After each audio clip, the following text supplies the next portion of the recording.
Hello welcome everyone, welcome back to वर्डफुल सा channel the SM academy. तो आज का जो लेक्चर है, इस लेक्चर में we are going to discuss about evolution theory. देखो, हम लोग लास्ट लेक्चर में जो डिस्कस किए थे, हम लोगों ने किस तरीके से कैरेक्टर एक जनरेशन से दूसरे जनरेशन से ट्रांसफर होता है, किस तरीके से कैरेक्टर एक जनरेशन से दूसरे जनरेशन की तरफ ट्रांसफर होता है, कैसे कोई भी ऑफस्प्रिंग जो आता है, जो भी नया न्यूबॉर्न बेबी होता है, उसके अंदर कैरेक्टर पेरेंट जैसे दिखते हैं, कुछ और भी कैरेक्टर दिखते हैं। ये सारे चीज़ों को हम लोग ने डिस्कस किया था। ये वाले लेक्चर में हम लोग डिस्कस करने वाले किस तरीके से चेंजेस आते हैं, ग्रेजुअल चेंजेस कैसे आते हैं बिहेवियर में, कैरेक्टरिस्टिक्स में, और कोई भी। तो आज के लेक्चर में हम डिस्कस करने वाले किस तरीके से इवॉल्व होते हैं, किस तरीके से जो ह्यूमन बीइंग है वो इवॉल्व हुए होंगे, क्या प्रोसेस होता है उसके अंदर, क्या नेचर का process, all this thing we are going to understand. So without wasting your time, सब लोग रेडी हो जाना, लेट अस बिगिन।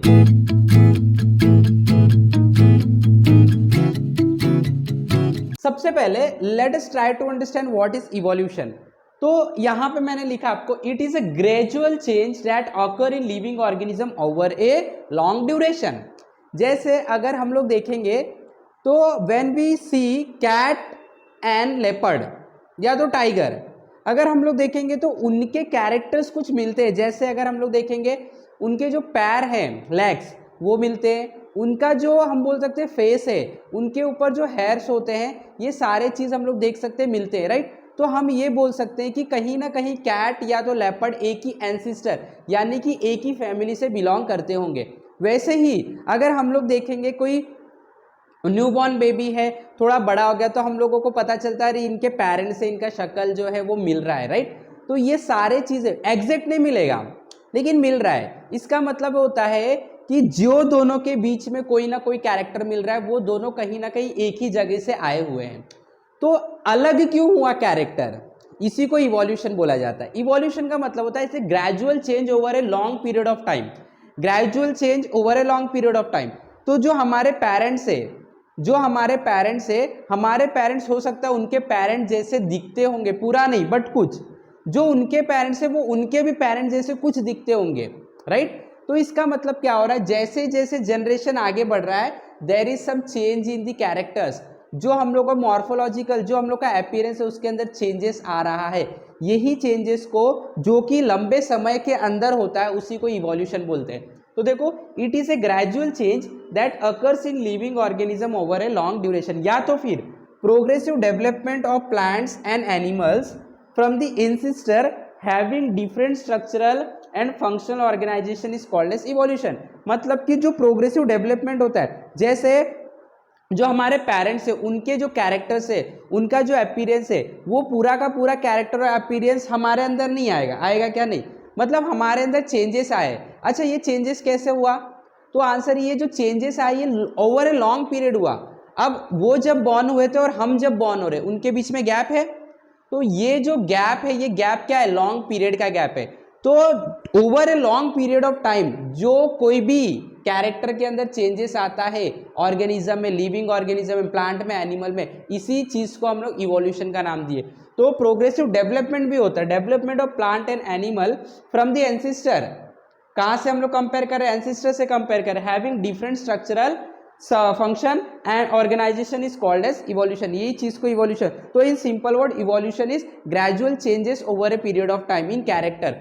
कोई भी कैरेक्टर में ग्रेजुअल चेंजेस जो हम लोग को दिखता है, उसी को हम लोग क्या बोलते हैं? इवोल्यूशन। तो इवोल्यूशन के पीछे क्या क्या थियरीज है, उसको हम लोग समझने की कोशिश करते हैं। ओवरव्यू क्या है, देखो, it is a very slow process that leads to change and development in an organism. कोई भी ऑर्गेनिज्म के अंदर इवोल्यूशन दिखाई देता है, जो लिविंग ऑर्गेनिज्म है। ये जो इवोल्यूशन है, ये अच्छा जरूरी नहीं है कि ये 101% इवोल्यूशन जो है वो लिविंग ऑर्गेनिज्म दिखाए। Evolution is the rule of nature. Overview देखते हैं हम लोग। देखो, सबसे पहले evolution is the rule of nature, changes is the rule of nature. Changes तो आएंगे, तो it is not limited to non living thing और लिविंग थिंग, ये सबके अंदर आता है। Each and everything that exist in universe, उसके अंदर चेंजेस आता है, that is what called as evolution. बट ये चेंजेस के जो प्रोसेस होते हैं, it is very slow process. It is a very slow process that leads to changes and development in an organism. जैसे कि मैं अगर आपको बता दूं, तो पहले हमारे पास जो कंप्यूटर हुआ करते थे बहुत बड़े साइज के हुआ करते थे, फिर धीरे धीरे जैसे जैसे टाइम बीता और छोटे हो गए और छोटे हो गए, अब हम मोबाइल फोन्स पे आ गए, राइट। तो क्या हुआ, चेंजेस हुआ over a long period of time, और ये चेंजेस बहुत स्लो था, फटाक से नहीं हुआ। आज इतना बड़ा टीवी है, कल ही इतना छोटा नहीं, over a long period of changes से इवोल्यूशन आया, साथ में डेवलपमेंट भी।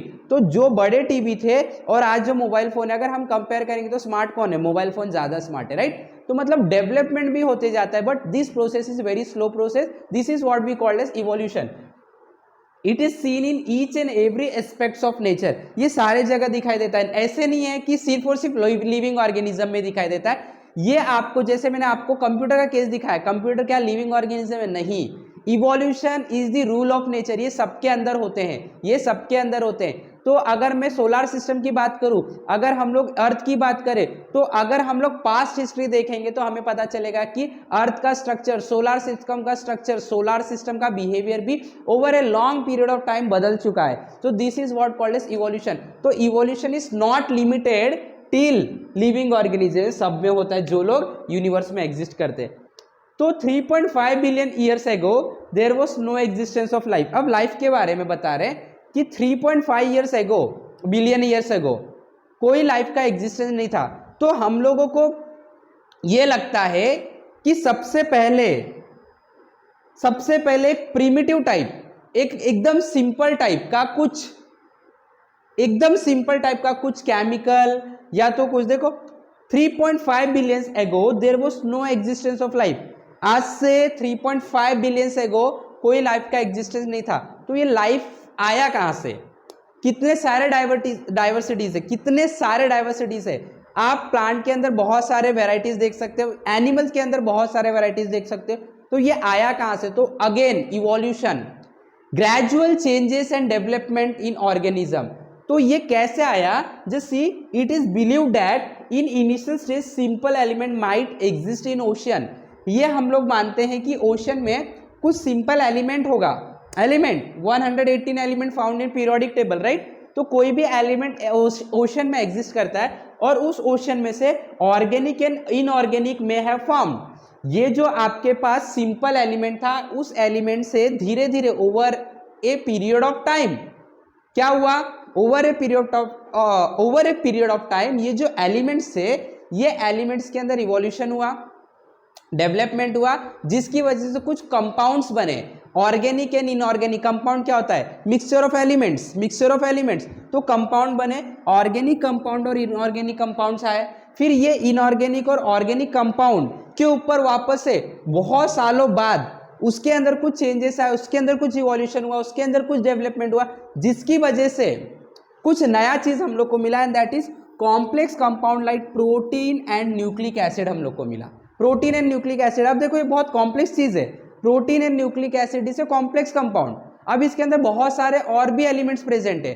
तो इस तरीके से क्या हो रहा है, ये देखो इवोल्यूशन हो रहा है, ग्रेजुअल चेंजेस आ रहे हैं over a long period of time. ये फट से नहीं हो रहा है, it is a very slow process, बहुत समय लग रहा है, राइट। ओके चलो अभी देखो यहाँ पे the first simpler form cell occurred. अब ये जो आपके पास प्रोटीन और न्यूक्लिक एसिड आया, अब इसके अंदर ग्रेजुअल चेंजेस आए, ग्रेजुअल डेवलपमेंट आए, इवोल्यूशन हुआ, एंड दस हम लोगों को सिंपलर फॉर्म ऑफ लाइफ मिला, जिसको क्या बोलते हैं, सेल। हम लोग से उससे सेल बना, प्रोटीन से, न्यूक्लिक एसिड से, ये सारे चीजों से क्या बना, ये सारी चीजों से सेल बना। अब सेल भी आपको पता है, दस ये सेल यूनिसेलुलर बना, फिर उसके ऊपर ग्रेजुअल चेंजेस आए, इवोल्यूशन हुआ, डेवलपमेंट हुआ, and we got multi cellular organism या मल्टी सेलुलर सेल आए, राइट। तो इसी तरीके से this is what called as evolution. What is evolution, evolution is gradual changes and development over a period of time, right. तो देखो अभी animal की डाइवर्सिटी हमें मिलती है, animal diversity ranges from unicellular. अगर हम लोग आज देखेंगे, आज के टाइम पे, right now current situation, we can find that there are large varieties in animals, there are large varieties in plant. तो एनिमल की डाइवर्सिटी अगर मैं बोलूँ तो यूनिसेलुलर अमीबा से लेके multi cellular very complex human being as well as giant whale, right. इतने सारे चेंजेस आए एक सिंगल सेल से, मल्टी सेलुलर बने, मल्टी सेलुलर से अलग अलग डाइवर्सिटीज आए, अलग अलग चीजें आए, अलग अलग लिविंग ऑर्गेनिज्म आए, जिसके अंदर कुछ सिंपलर लिविंग ऑर्गेनिज्म आए, जिसके अंदर कुछ complex like human being, very complex organism, well very complex organism. इस तरीके से ये सारे चीज क्या हो रहा है, एक सिंगल चीज से ही उसके अंदर इवोल्यूशन हुआ, डेवलपमेंट हुआ, next evolution development, next evolution development, next, and what is this is what called as evolution, gradual changes, right. फिर प्लांट की डाइवर्सिटी अगर देखेंगे तो रेंजेस फ्रॉम यूनिसेलुलर क्लोरेला, पानी में मिलता है, till banyan tree, huge banyan tree तक हम लोग को वेराइटीज डाइवर्सिटीज देखने मिलते हैं in case of plant, right. Everything evolve and develop with gradual changes. और इसी तरीके से जैसे जैसे समय बीतते गया, जैसे जैसे टाइम बीतते गया, there was gradual changes, there was development, and thus new varieties of living organism came in nature. अलग अलग तरीके के ऑर्गेनिज्म आ गए नेचर में, राइट। ओके, अब देखो थियरी ऑफ इवोल्यूशन। तो अब क्या ये जितने चीजें बताई जा रही, क्या ये सच बात है? तो इसके लिए ना बहुत सारे अलग अलग scholars, thinkers, scientist, they came forward और उन्होंने स्टडी किया नेचर को, and they put some theory. बहुत सारी थियरीज आए, but from that theory the theory of gradual development of living organism is accepted. Gradual development of living organism, and this is very true, this is very true with the nature. Nature के नियम के हिसाब से perfect है, therefore this theory was accepted, and according to this theory, ये theory origin, evolution, origin of life के बारे में क्या बताता है? This theory tell first living organism protoplasm has been found in ocean. ये थियरी बोलता है, इवोल्यूशन के बेस पे ही बता रहा है कि सबसे पहले ओशन में एक सिंपलर फॉर्म का लाइफ आया होगा, प्रोटोप्लाज्म। क्या आएगा? प्रोटोप्लाज्म। और ओवर सेवरल ईयर्स, बहुत समय बीतने के बाद उससे यूनिसेलुलर ऑर्गेनिज्म डेवलप हुआ है, सिंगल सेल डेवलप हुआ है। सिंगल सेल से over again long period of time multi cellular organism existed, और ये मल्टी सेलुलर ऑर्गेनिज्म के अंदर वापस से ग्रेजुअल चेंजेस आ रहे हैं, एंड दस डाइवर्सिटीज एग्जिस्ट। ये जो मल्टी सेलुलर ऑर्गेनिज्म है, इसके अंदर फिर से over long period of time क्या हुआ? इवोल्यूशन हुआ, चेंजेस हुए, डेवलपमेंट हुए, एंड दस very large diversities, very large variety existed. और जो हम आज देख सकते हैं, it can be even in the case of plant, it can be even in the case of animals, it can be even in the case of anything, non-living thing, anything that exists in the universe, we can see wide range, we can see wide diversity, बहुत सारे diversities आ गए, and this is only due to gradual development, gradual changes, gradual evolution. So all these things about the development, existence of life, existence of things in the nature, diversities, ये सारी चीजें हम लोगों को evolution में पता चलता है। सो अब ये इवोल्यूशन को हम लोग डायरेक्टली एक्सेप्ट कर लेंगे क्या? ये जो इवोल्यूशन की थियरी ऐसे ऐसे बनी होगी, डायरेक्टली एक्सेप्ट कर लेंगे? तो आंसर है नो। तो इसके पीछे हम लोगों को कुछ एविडेंसेस मिले। हम लोग ने ये थियरी एविडेंसेस के हिसाब से बनाया, क्योंकि कोई एग्जिस्ट नहीं करता है फॉर सीइंग दैट। क्या हुआ था किसी को नहीं पता। सो फॉर दैट हम लोगों ने ये थियरी सारे एविडेंसेस से बनाए हैं। तो बहुत सारे एविडेंसेस है, मॉर्फोलॉजिकल एविडेंसेस है, पैलेंटोलॉजिकल एविडेंसेस है, कलेक्ट किया, जमा किया, उसके बाद उससे हम लोग ने थियरी बनाया, एंड दस the theory of gradual development of living organism is accepted in this era. अब नेक्स्ट लेक्चर में हम लोग सारे जितने भी एविडेंसेस है उसको डिस्कस करेंगे डिटेल में, ठीक है। तो सब लोगों को फटाफट इस वीडियो को लाइक कर देना, शेयर कर देना, सब्सक्राइब भी कर देना, आज के आज नोट्स बना के रिवाइज भी कर लें। Till then have wonderful learning, have wonderful day, thank you very much.